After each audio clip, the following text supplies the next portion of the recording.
boys and girls. So this video that we're going to make now is for the week of May 11th to May 15th, and it's your reading, spelling, phonics, language arts video. So parents, if you're watching with your child, this is not a video that should be watched all at once. Rather, you should do it in parts and then do the skill that goes along with it. For the reading, you'll need like 3 days to read the story, but they can just watch the video once. But everything else, do that part of the video, stop the video, do the skill papers that go with it, and then the next day, move on to the next skill, and then that's the best way I think you should do it. So when you have to stop the video, the next time you click on it again, just fast forward it to where you left off, and then continue from there, okay? So for reading, our new story is called Peter's Chair, and it's written by Ezra Jack Keats. So kids, some of you know this author because he also wrote the story A Snowy Day and other children's stories. So it's by Ezra Jack Keats, and it's saying that it's realistic fiction. And so remember, we did a lot of realistic fiction, so that means that it's not real, but it could really happen. Everything in this story is something that could really happen, okay? In case you forgot what that meant, realistic fiction. So the question of the week is, what treasures can we share at home? So this is going to be a story about Peter thinking about the things he had when he was a baby and how his parents are taking them now and giving them to his little sister. Okay, so what I want you to think about, so the question is, what treasures can we share at home from when you were a baby? So some of these things, if you have an attic, they might be there. If you have a basement, they might be there. Maybe you still have your crib, a high chair. Maybe mom kept some of your baby clothes, your family did, your baby toys. Maybe they kept your baptism clothes, and I know that I'm sure they have your baptismal candle and your little bib, which we'll be talking about in religion later on. But I want you to think about, so that you can share in our next Zoom meeting, something that you still have from when you were a baby that you treasure, okay? So that's our story. And over here, of course, they always give us a little poem and song. And this one is called A Special Toy. I should have kept this down. So I'm going to read it first as a story. My sibling, don't be jealous that I've got this toy. Our daddy played with it when he was just a boy. I cleaned it up, fixed the wheels too. Our relatives say it looks like new. And what I want is to share this treasure with you. So this fire truck is probably a treasure that belonged to Dad when he was a boy. And now he's passing it on to his son. So just a couple of words. So sibling. So a sibling means a brother or sister, okay? So if you're jealous of somebody, that means that you want something that they have that you don't have. Okay, so it could be an object. It could be even something about how they look. Like maybe you're jealous because somebody's nice and tall and you wish you could be tall, okay? So that's what that word means. And then your relatives, of course, that's your family, but that's including aunts and uncles, cousins. So your relatives are your little family, your parents and siblings, and your bigger family, Vavos, Vavus, aunts and uncles, okay? So this goes, it says to the tune of When Johnny Comes Marching Home, but I know you don't know that, but you know this one. The ants come marching one by one. It's the same tune as that. So let me do it first, and then we'll do it again, and you join in, okay? So here we go. My sibling, don't be jealous that I've got this toy. Our daddy played with it when he was just a boy. I cleaned it up, fixed the wheels too. Our relatives say it looks like new. And what I want is to share this treasure with you. So do you remember that song, The Ants Come Marching One by One, Hurrah, Hurrah? We've done that for other stories. So it's that same tune. So let's try that again. Ready? My sibling, don't be jealous that I've got this toy. Our daddy played with it when he was just a boy. I cleaned it up, fixed the wheels too. Our relatives say it looks like new. And what I want is to share this treasure with you. Okay? So that's the one that goes with your story, Peter's Chair.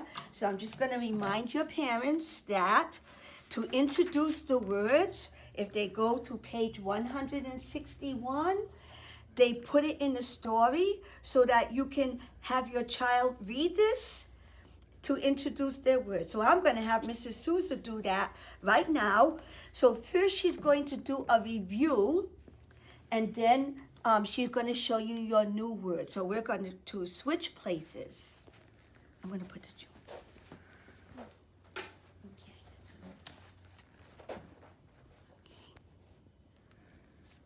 Go on, Hi, boys and girls. Okay, we're going to do a review first of your words. I'm going to have you say them first, and then I will say them, okay?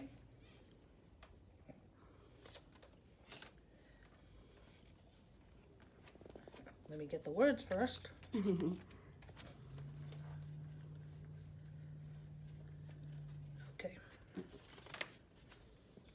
Here we go. Okay. Above.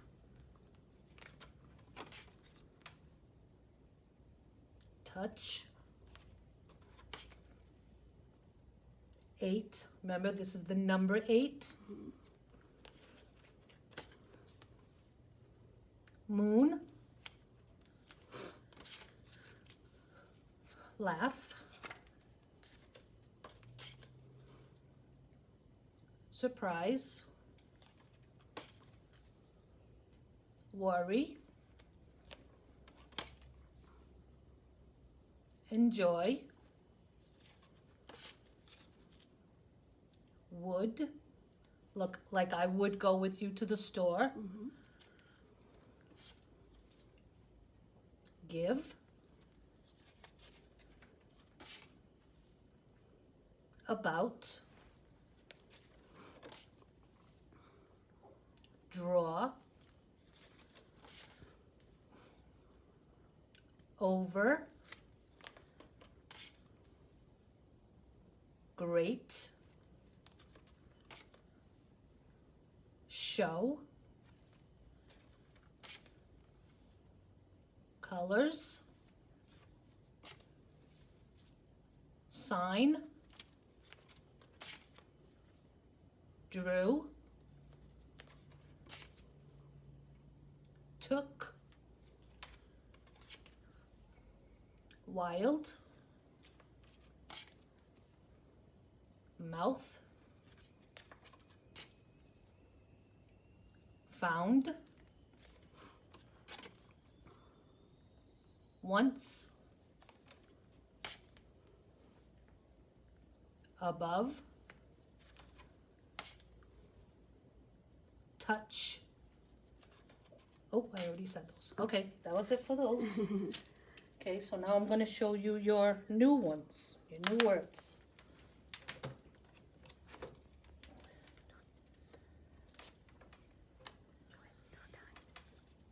Okay, I'm going to do it 2 times, okay? So I'm going to show you the word, I'm going to say it, and then we'll do it one more time, okay?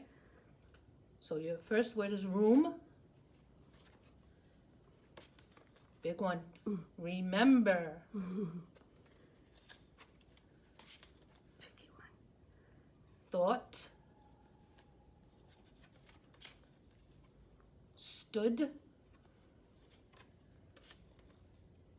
picture, okay, we'll do it one more time, okay? Room,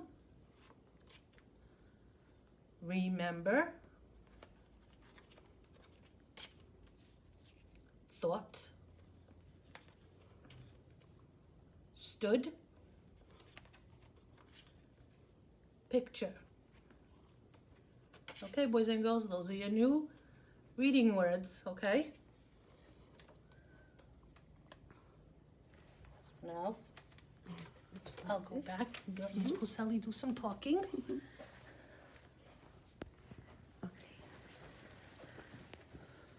Okay, so boys and girls, at this point, you should stop the video. And then probably this should be your first reading of Peter's Chair, which can be done with a grown-up. They can read it to you. You can take turns reading a page. So that should be where you stop it. So now we're going to work on your skills, your sound skills for the week, okay? So the first skill we're going to work on is I-E. So remember, when two vowels go walking, the first one does the talking and says his own name, and the second one is quiet. So I-E is going to say I. So like this word, I, lie. If we take the L off and put a P, we get P, I, pie.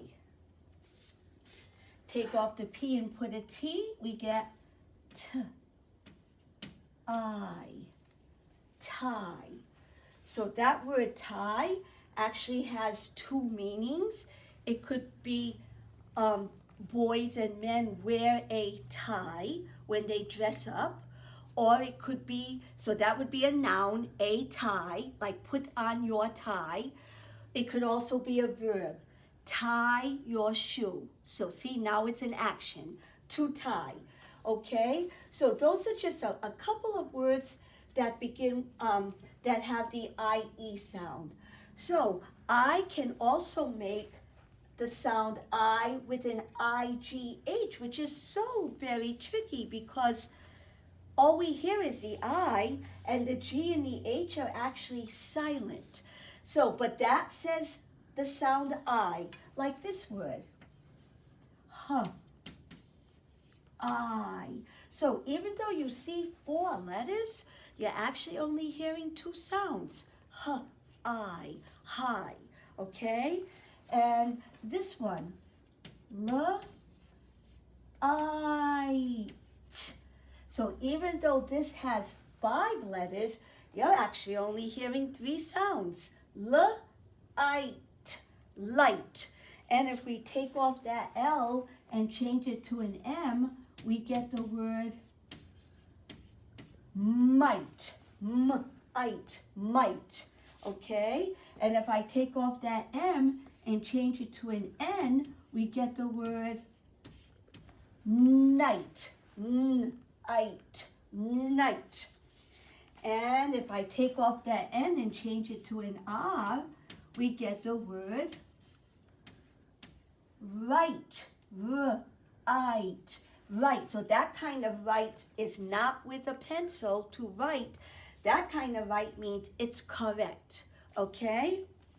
And if I take this word right and put a B before it, I get the word bright, because BR is a blend.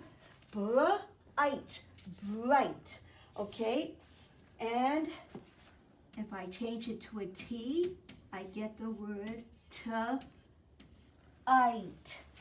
tight, tight. So there's not too many words that have an IE. I mean, I could add this word here, I, die, okay?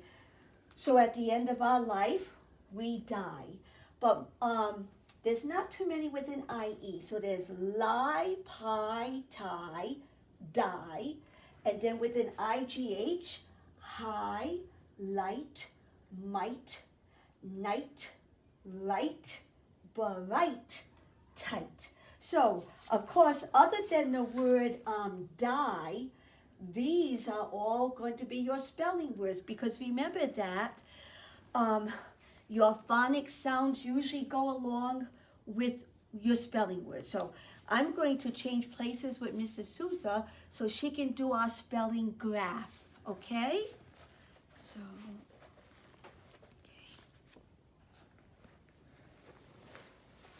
okay. Okay, boys and girls, so here you see IE, IGH, and other. So our first word is lie. So I see the IE, I'm gonna put it with the IE. Pie, another IE. Tie, IE. High, now I see the IGH. Light, might, IGH. Night, IGH. Right, IGH. Bright, IGH. Tight, IGH. Okay, now I see above. So I hope you're saying, well, I don't see an IE, so I'm not going to put it there. I don't see an IGH, so it's not going to go there. So it should go to other. And laugh. Again, I don't see IE or IGH, so I'm going to put it with other.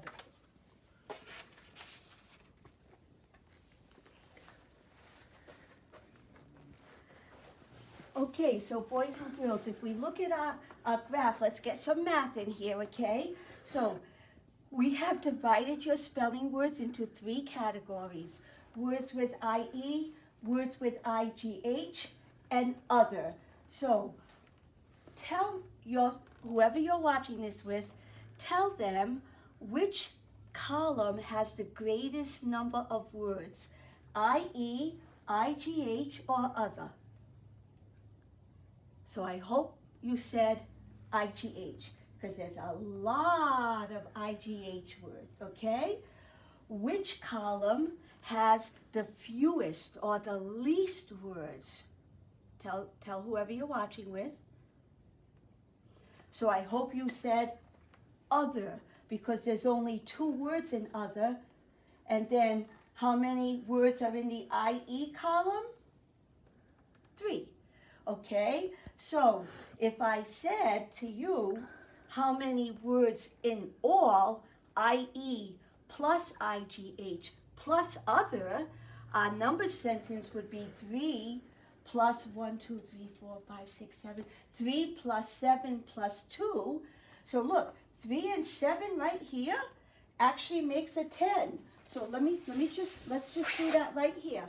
So we want to know there's 3 IE plus there's 7 IGH plus there's 2 other. So look, the first thing I notice is that here's a 10 right here.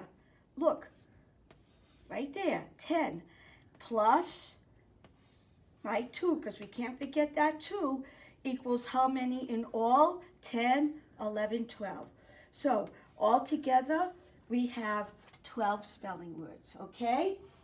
And so just one, I'm always going to put in one of these questions.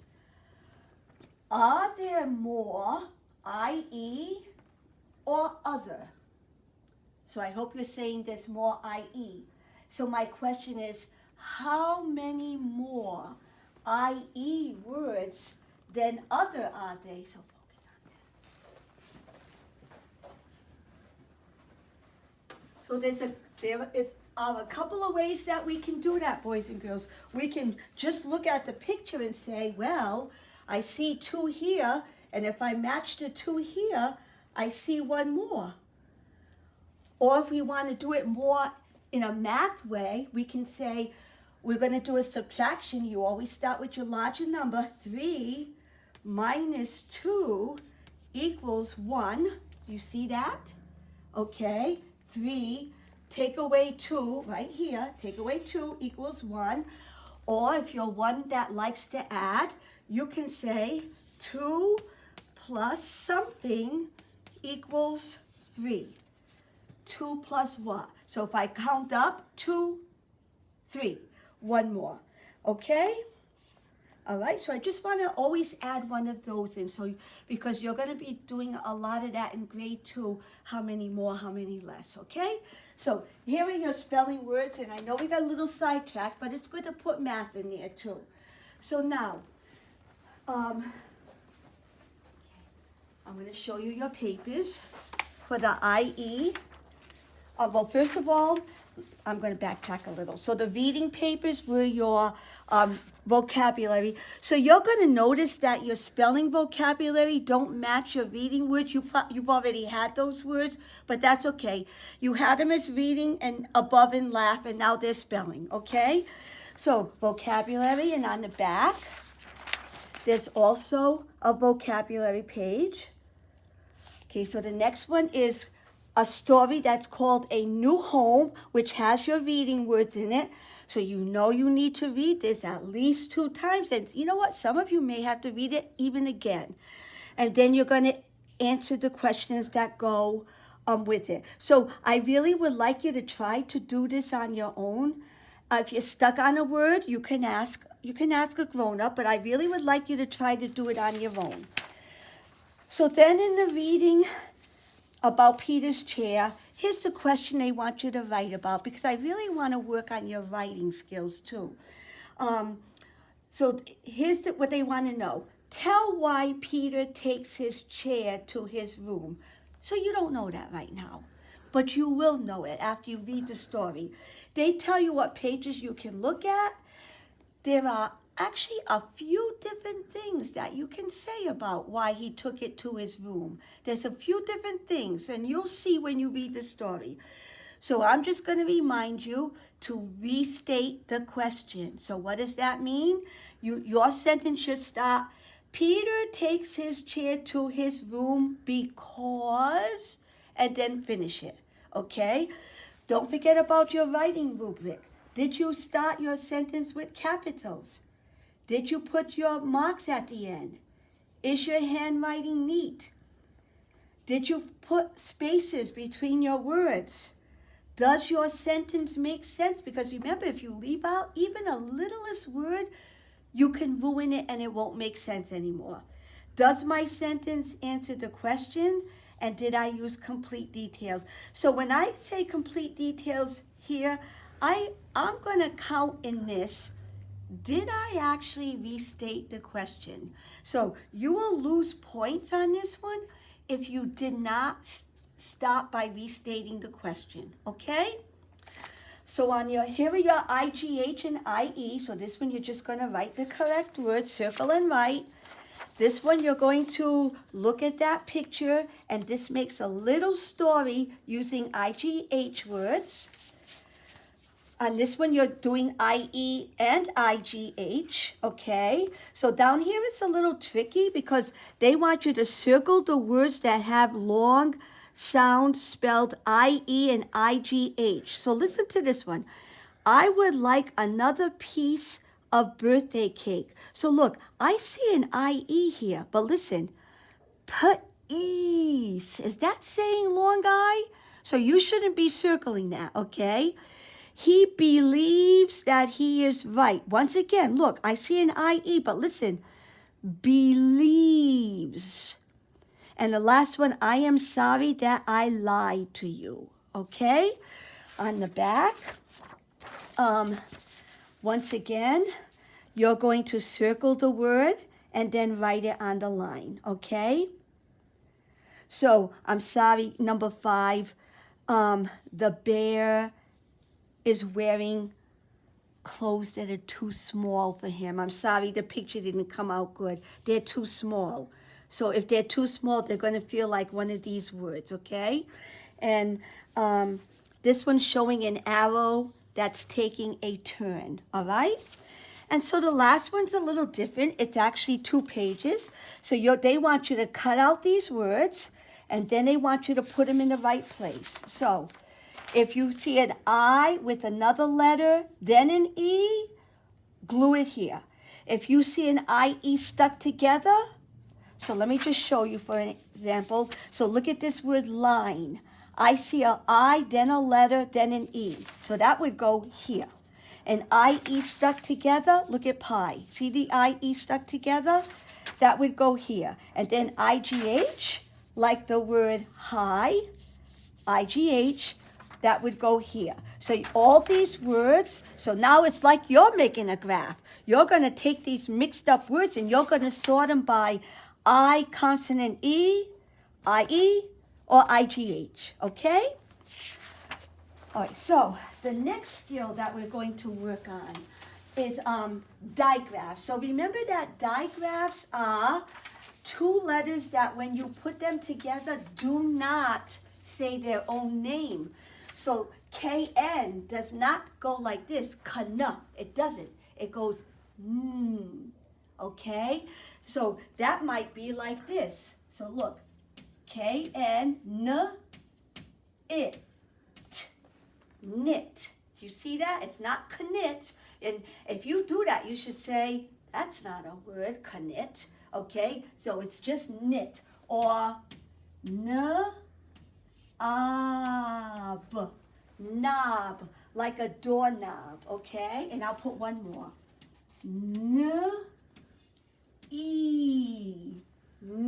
like your knee. And if I actually put an L on that, kneel, okay? So that's one sound, and the other sound is WR. So WR, I can't, it doesn't go, that doesn't even make sense. It just sounds like an R, okay? Like this word. Okay. So this is the word right. So now look, this kind of right means correct or a direction, take a right. This kind of right is the verb to write, okay? And let me put a couple of more. So I'm going to put this one because this might be one you don't know. So this says wren. So a wren is a little bird, okay? A little bird is called a wren. And let's try this. Wrist. So right here, this is your wrist. That's why this is called a wristwatch, because you wear it on your wrist. So that's those are the 2 digraphs that you're going to work on. KN, WR, and the papers that go with that are, let me find them. Okay. Oops. Okay. So right here, it says circle the word for each picture. So they're going to be KN or WR, like knight. So this is a knight, like a soldier from the past. And this is a wrench, which is a tool. So here you're going to circle the correct word. And here it says find a word that has the same beginning as wreath. And which of these has the same beginning as knee? Wreath and knee, okay? On the back, all you're going to do is they're going to give you a picture. You find the right word, circle it, and write it. Okay, so these are KN and WR.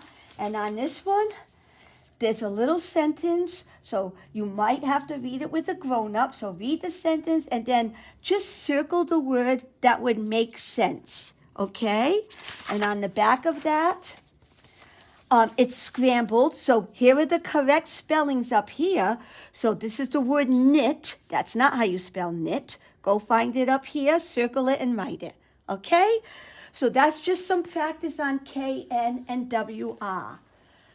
So the next thing that's in your packet, we're going to review the rule that says all nouns that are names must begin with a capital letter.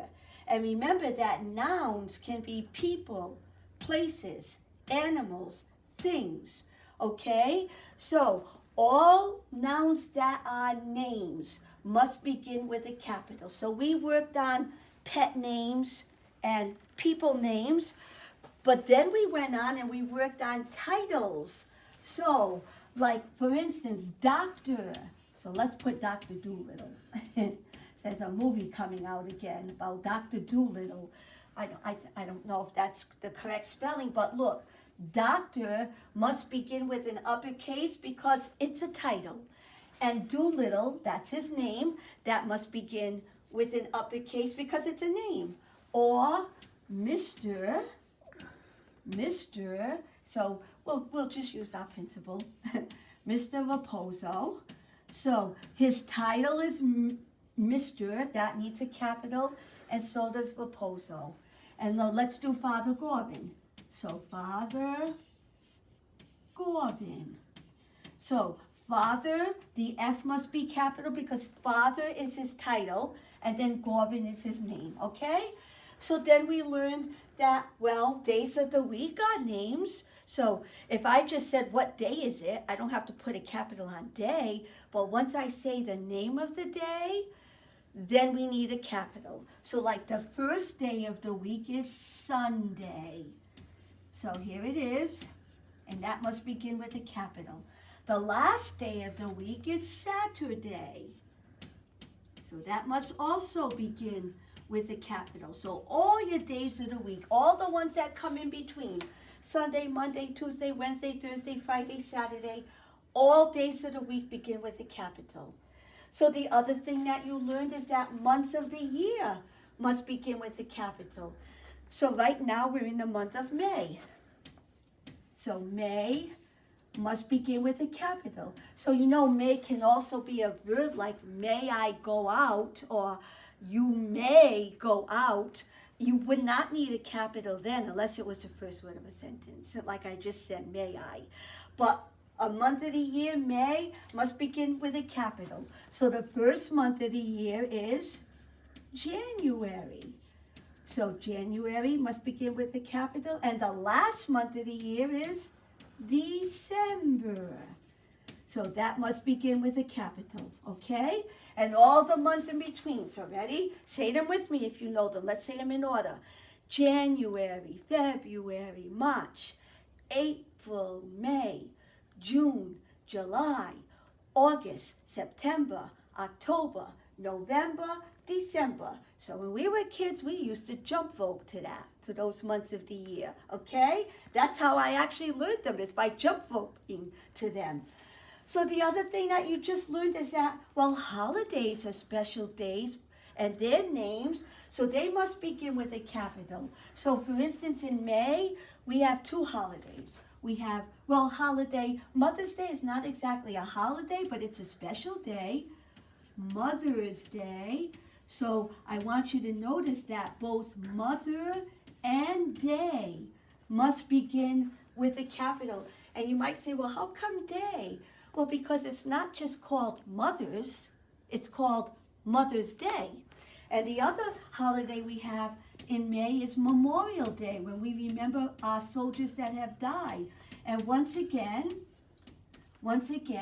Memorial Day, capital, and capital D, because we don't just say, hey, it's Memorial. No, we say it's Memorial Day. It becomes a part of the holiday's name. So some holidays only have one word, like Easter, which we just had. Some holidays have more than, I'm going to do St. Patrick's because that has three. St. Patrick's,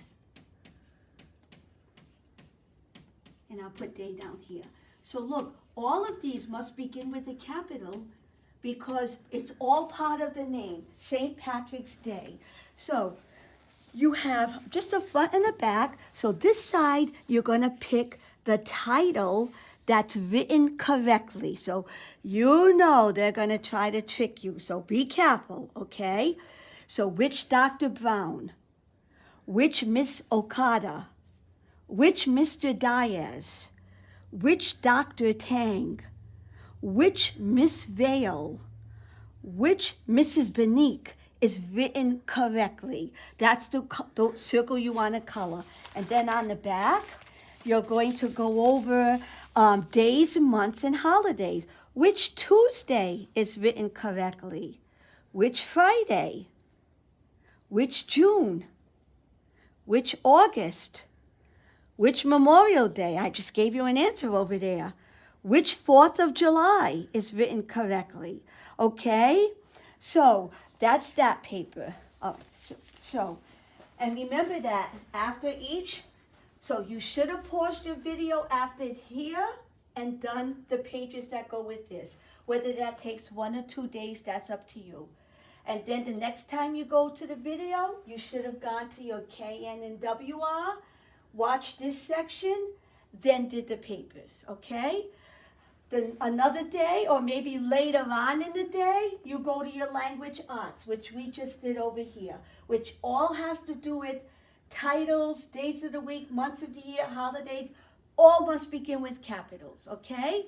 So there's 2 more sheets in this packet I want to talk to you about because we always do the math separately. So we're going to need, so remember, we're actually working on mapping skills, okay? So your first paper, so we did compass bows last week, okay? So now we talked about, and look, here's the equator, which you know it's really not a red line, but I can see the word equator here. Do you see it? Equator. So it's an imaginary line, okay? So what we're going to talk about is our continents. So when you get in grade 2, you're going to have to learn the continents. Okay, but right now, I just want you to hear that word.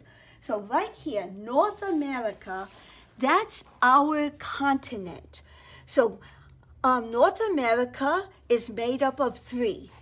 There's Canada, we call that, so well, let's just do this. Here's the United States. We're right in the middle here. Look, the United States. See Florida over there? There we are, up here, Massachusetts. See? This is the United States. So here's our neighbors. Canada is our neighbor way up in the what? What is it? North, south, east, or west? I hope you said north. So Canada is our northern neighbor. And then down here, Mexico, what neighbor is that? North, south, east, west. So I hope you're saying south. It's our southern neighbor. Okay? So the continent is North America. That's one of the continents. Okay? And we're in the middle here. We're the United States, and our neighbors are Canada and Mexico. So on this side, they're just going to tell you color the United States green, but don't forget about Alaska and Hawaii because look, they're not really connected. Alaska is out here and Hawaii is way down. I'm not even sure. Oh, way somewhere over here. They don't even have it on this map, but I'll show you on the other one. I'll show you the other one in a minute. So don't forget that Alaska and Hawaii are also part of the United States and must be green. Mexico, our southern neighbor, needs to be yellow, and Canada, our northern neighbor, needs to be orange. So even though you see Alaska up here, that's not part of Canada, that's part of the United States, okay? So these are our neighbors. So now, on the back of your paper, so just give me a minute. Okay, I'm gonna roll this up.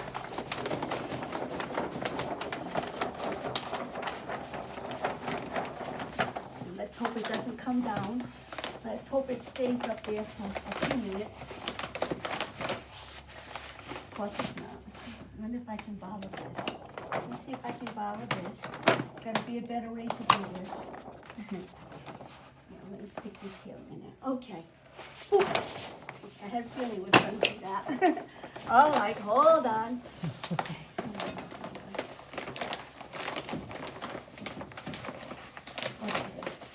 I may just have to hold it. I think I'm just going to have to hold it. Yeah, I'm going to have to hold it. Okay. Got to be a better way to do this. Hold on. Okay. So, on the back of your paper. So now, I just want to talk about really looking at our country. So this is our country here, and our country has 50 states. So this map looks like this one, only this one's in color, okay? So once again, do you see the compass rose? So this compass rose is a little fancier. Do you see it? Then these over here that are where are they? Right here, that are kind of plain.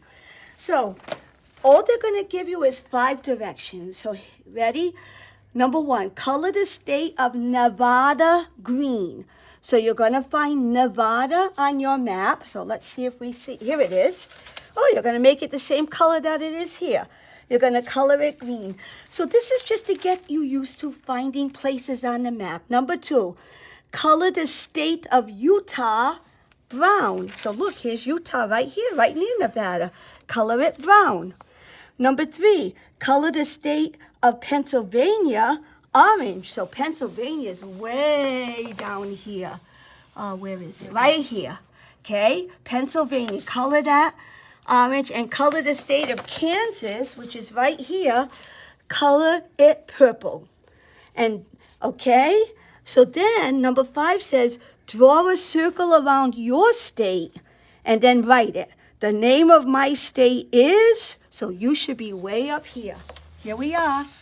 This is our state. So on the map, find it. It's very tiny. So find the word Massachusetts, circle the state, and then write it on the line. Okay? So once again, just to get used to reading a map. So tell me where, we already talked about Massachusetts. So Pennsylvania, north, south, east, or west? So I hope you're saying east, because here's our compass rose, and it's way on the east. Kansas, well, look at this one. So this one's kind of hard because it's really not north or south or east or west. It's kind of what we call the Midwest states, the middle states, okay? Nevada and Utah, what would you say? So I'm thinking that you should be saying western. These are western states, okay? All right, and then did we do any more? Nevada, Utah, Pennsylvania, Kansas, yeah, Kansas, look at right in the middle, okay? All right, so that's your social studies for the week, okay? Please use crayon, because if you use marker, this paper is very thin. I know it's going to go through. So please don't use marker, okay? So the last paper is religion.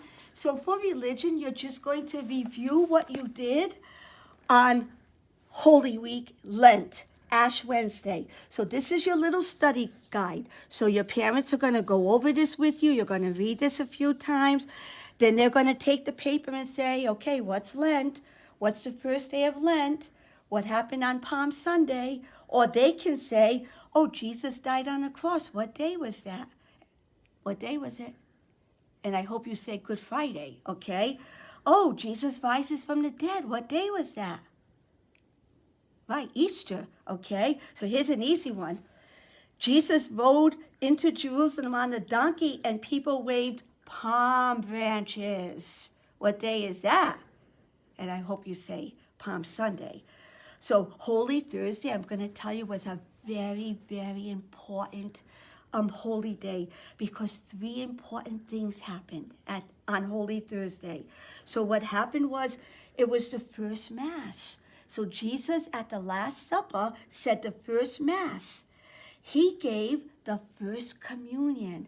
That was the very first time that bread and wine were shared. That's first communion. And he made his apostles the first priests. So listen to those 3 first. First Mass, first communion, first priest.